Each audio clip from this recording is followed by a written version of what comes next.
Bernie Madoff. The name itself once whispered promises of wealth and security. He was a figure who seemed to embody the very essence of financial success and stability.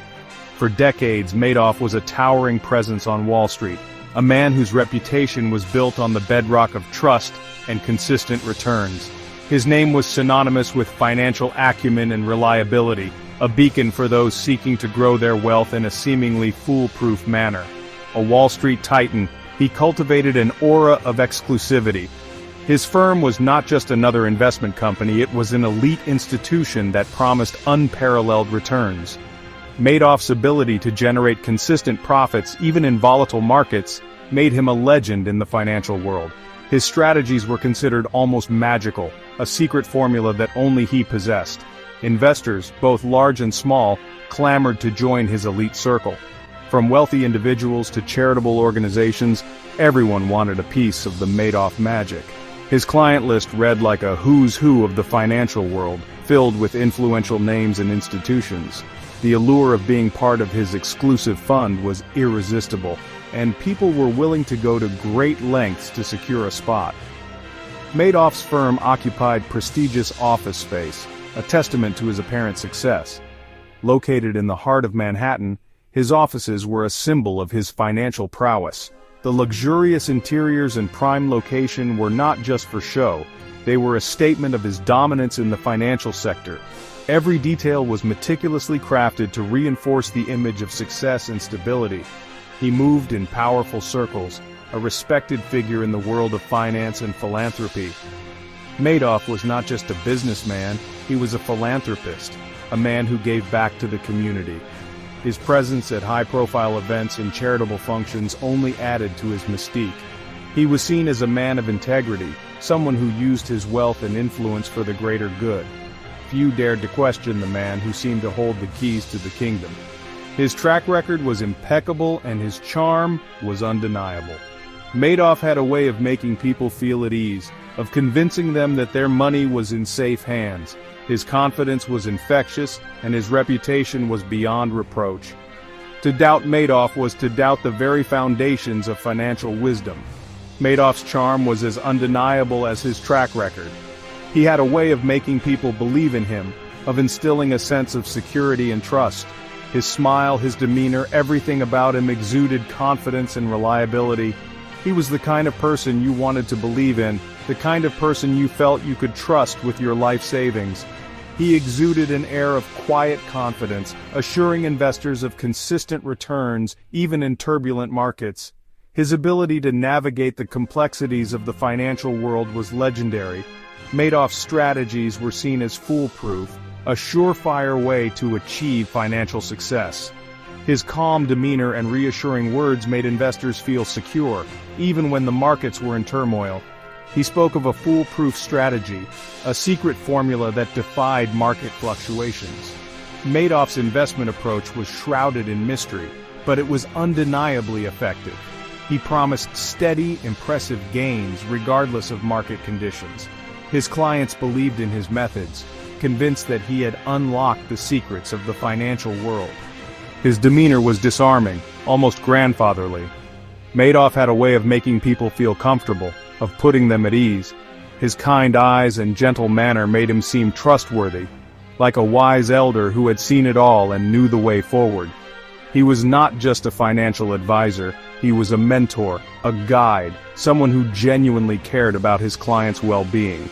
This wasn't a slick salesman peddling empty promises, this was Bernie Madoff, a man who seemingly had it all figured out. His reputation was built on a foundation of trust and reliability. He was seen as a financial genius, someone who had cracked the code to consistent, impressive returns. His clients believed in him wholeheartedly, convinced that their money was in the best possible hands. His reputation was built on a foundation of trust. Madoff's clients trusted him implicitly, confident that he would deliver on his promises. They believed in his methods, in his ability to generate consistent returns. His track record spoke for itself, and his clients were more than happy to sing his praises. Trust was the cornerstone of his success, the key to his seemingly unassailable position in the financial world. Decades on Wall Street, A stint as chairman of the Nasdaq stock market, Madoff was practically royalty. His career was a testament to his financial acumen and leadership. He was a respected figure, a man whose opinions were sought after and valued.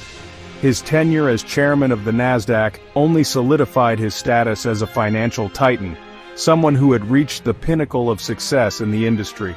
He cultivated an image of exclusivity, making his fund feel like a coveted club. Madoff's investment firm was not just another financial institution, it was an exclusive club that promised unparalleled returns. The allure of being part of this elite group was irresistible, and people were willing to go to great lengths to secure a spot.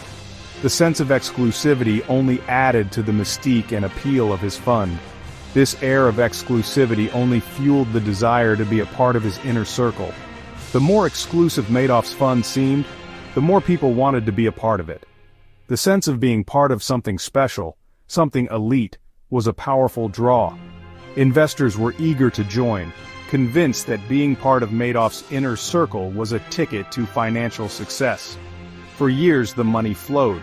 Madoff's clients received regular statements showing steady, impressive gains. The returns were consistent, the profits undeniable. It seemed like Madoff had found the secret to endless wealth, a formula that defied market fluctuations and economic downturns. The money kept coming in, and life was good. Investors received regular statements showing steady, impressive gains. The returns were consistent, the profits undeniable. It seemed like Madoff had found the secret to endless wealth, a formula that defied market fluctuations and economic downturns. The money kept coming in, and life was good. Life was good as long as the music didn't stop. The returns kept coming, the profits kept growing, and Madoff's clients were more than happy. But beneath the surface there were cracks in the facade. The music couldn't play forever, and when it stopped, the true nature of Madoff's empire would be revealed. For now though, life was good, and the illusion of endless wealth continued. Unbeknownst to his investors, Madoff's empire was a sham. For years, he had cultivated an image of success and reliability, convincing countless individuals and institutions to entrust him with their fortunes. There were no secret formulas, no foolproof strategies. The sophisticated algorithms and market insights he claimed to possess were nothing more than smoke and mirrors. Instead, he was running a massive Ponzi scheme, a house of cards built on deceit. Each new investment was used to pay returns to earlier investors, creating an illusion of profitability that was as fragile as it was convincing. It was breathtaking in its simplicity and audacity. The scheme's success hinged on the continuous influx of new money, and Madoff was a master at attracting it. The mechanics were straightforward, almost deceptively so. By maintaining an air of exclusivity and promising consistent high returns, he lured in a steady stream of new investors. Madoff would use money from new investors to pay off older ones, creating the illusion of profit. This cycle of deception kept the scheme afloat, as long as the flow of new investments never ceased.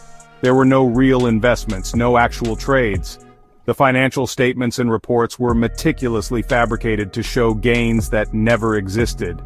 It was all a carefully orchestrated facade. Every detail was designed to maintain the illusion of a thriving investment operation. As long as new money kept flowing in, the scheme could continue. The moment the influx slowed, the entire structure was at risk of collapsing. Madoff's operation relied on secrecy and illusion. He was adept at deflecting questions and avoiding scrutiny. He shunned outside scrutiny, keeping his investment strategy shrouded in mystery. This secrecy was a crucial element in maintaining the trust of his investors. He claimed it was too complex for outsiders to understand, fueling an aura of exclusivity that further drew in unsuspecting investors. This sense of being part of an elite group made people less likely to question the legitimacy of his operations. He preyed on trust, exploiting the very relationships that had taken years to build. Friends, family, and longtime associates were all drawn into his web of deceit. Friends, family, charities, no one was immune to his charms. His ability to present himself as a trustworthy and successful financier was key to his scheme's longevity. The more successful the scheme became, the more difficult it was to see through the carefully constructed facade. The layers of deception grew thicker, making it nearly impossible for anyone to uncover the truth until it was too late. Not everyone was fooled.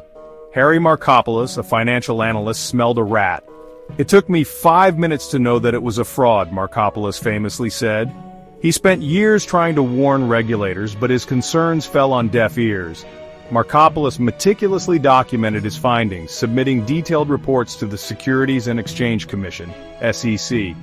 He laid out the inconsistencies, the mathematical impossibilities of Madoff's supposed returns. He sounded the alarm, but no one seemed to be listening. The SEC, tasked with protecting investors, failed to act on Markopoulos's warnings. Whether due to incompetence, indifference, or a blind spot for someone of Madoff's stature, the regulatory system failed to prevent the largest financial fraud in U.S. history. Years later, Markopoulos's story would serve as a chilling reminder. Sometimes the truth is hiding in plain sight, but those in power are unwilling or unable to see it. His warnings, ignored for years, would come to haunt a financial system caught completely off guard. Behind the staggering numbers, the billions lost, were real people. These weren't just faceless figures on a balance sheet. They were individuals with dreams, hopes, and aspirations. Each number represented a life disrupted, a future derailed. The financial devastation was not confined to the wealthy elite. It permeated every layer of society, affecting people from all walks of life. Families who had entrusted their life savings to Madoff, only to see it vanish overnight. These were hard-working people who had spent years, even decades, saving for their children's education, their own retirement, or a dream home. In an instant, all of that was gone, leaving them to grapple with an uncertain future. Retirees forced back into the workforce, their dreams of a comfortable retirement shattered. Imagine having to return to work in your golden years, not out of choice, but out of sheer necessity. The stress and physical toll on these elderly individuals were immense, as they struggled to make ends meet and maintain their dignity. There were stories of unimaginable loss, a woman forced to sell her belongings to survive. She had to part with cherished possessions, each item a reminder of better times, just to put food on the table and keep a roof over her head. The emotional and psychological impact of such a drastic change in circumstances cannot be overstated. A man who lost his life savings and his wife to cancer within the same year. The financial strain compounded his grief, making an already unbearable situation even worse. He was left to navigate the complexities of medical bills and financial ruin while mourning the loss of his beloved partner. The emotional toll was immeasurable. People found solace in support groups where they could share their stories and find some semblance of comfort. The sense of community helped, but it could never fully heal the deep wounds inflicted by such a betrayal. The sense of betrayal, the loss of trust, cut deep. Many had placed their faith in a system that they believed was secure, only to have that trust shattered.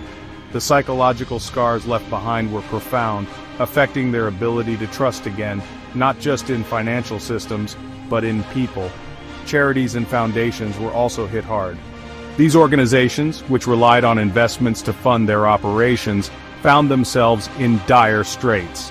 The loss of funds meant that many had to cut back on their services or shut down entirely, leaving those who depended on them without crucial support. Their ability to support vital causes, medical research, education, the arts, severely crippled. The ripple effects extended far beyond the immediate financial loss, impacting the broader community and stalling progress in critical areas. The dreams of many young students, researchers, and artists were put on hold, if not dashed entirely. The ripple effects of Madoff's deceit spread far and wide, touching countless lives in ways he could never have imagined. The devastation was not just financial, but deeply personal, affecting the very fabric of communities. People came together in town halls and community meetings, trying to make sense of the chaos and find a way forward. The collapse of Madoff's scheme wasn't just a financial crisis, it was a human tragedy. The headlines may have focused on the financial aspects, But the real story was the human suffering that ensued. The chaos on Wall Street was mirrored in the lives of ordinary people who had been caught in the crossfire. It was a human tragedy. Memorial services were held for those who had lost everything, including their lives. Communities mourned together, trying to find a way to heal from the collective trauma. The emotional scars would take years, if not decades, to heal. It exposed the dark side of greed, the devastating consequences of unchecked ambition. The empty offices and closed businesses stood as stark reminders of what happens when ethical boundaries are crossed in the pursuit of wealth. The visual of the stock market crash was not just a financial indicator but a symbol of broken trust and shattered lives, and it left behind a trail of broken lives, a stark reminder of the very real human cost of financial fraud. The broken piggy banks and empty wallets were more than just symbols, they were the harsh reality for many. Communities came together to console each other, but the road to recovery was long and arduous. The human cost of greed was a lesson that would not be easily forgotten.